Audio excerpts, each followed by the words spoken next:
नमस्कार दोस्तों, आज की हमारी कहानी है मेहनत का फल। ये वियतनाम की एक लोक कथा है। तो चलिए शुरू करते हैं हमारी कहानी। बहुत पुरानी बात है। वियतनाम के एक गांव में एक बहुत ही गरीब परिवार रहता था। रात दिन मेहनत करके उस परिवार के लोग सुखी जीवन व्यतीत करने के सपने देखते थे। यदि कोई उस परिवार के एक सदस्य नापे से कहता, इतनी मेहनत करते हो पर क्या फायदा, भाग्य का लिखा कोई मिटा थोड़े ही सकता है।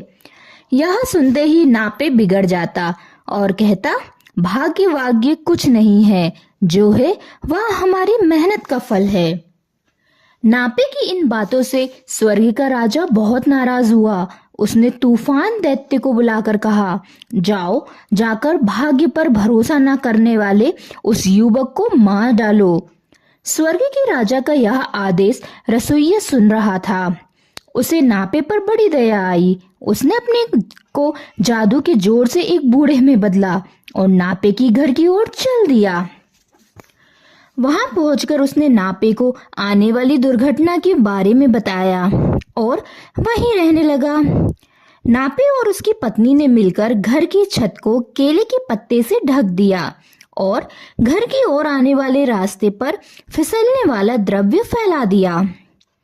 कुछ समय पश्चात तेज हवा चलने लगी तथा बादल गरजने लगे, बिजली चमकने लगी और तूफान दैत्य नापे के समीप आने लगा।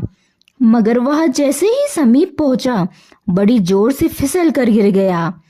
उसे गिरा देखकर नापे और उसकी पत्नी ने उसकी खूब पिटाई की।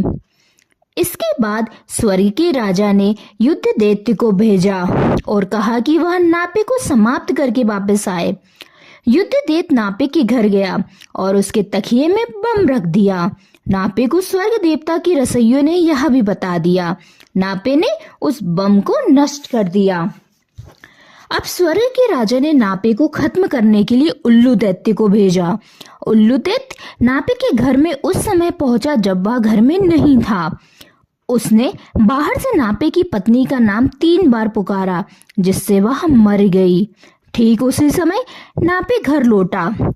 अपनी पत्नी को मरा देखकर उसने भागते हुए उल्लू की गर्दन पकड़ ली और बोला, फिर से मेरी पत्नी का नाम 3 बार पुकार, वरना गर्दन मरोड़ दूंगा।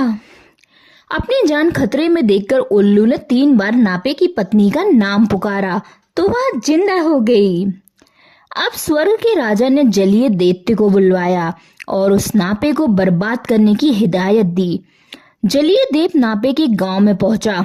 उसने इतनी जोरदार वर्षा की कि नाते में बाढ़ आ गई और पूरा गांव पानी से भरने लगा। तूफान देखते ही नापे और उसके साथियों ने अपनी अपनी नाव के चारों तरफ जल्दी जल्दी ढेर सारे मूंज बांध दिए, जिसमें बढ़ता पानी रुकने लगा।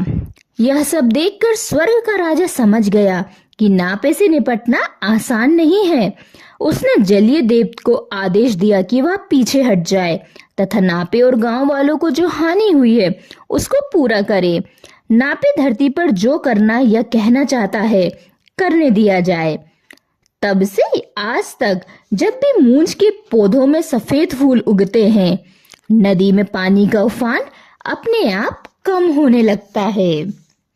तो दोस्तों, कैसी लगी हमारी कहानी मेहनत का फल? आप हमको ये कमेंट बॉक्स में जरूर बताइए और हमारे चैनल को सब्सक्राइब करिए। धन्यवाद।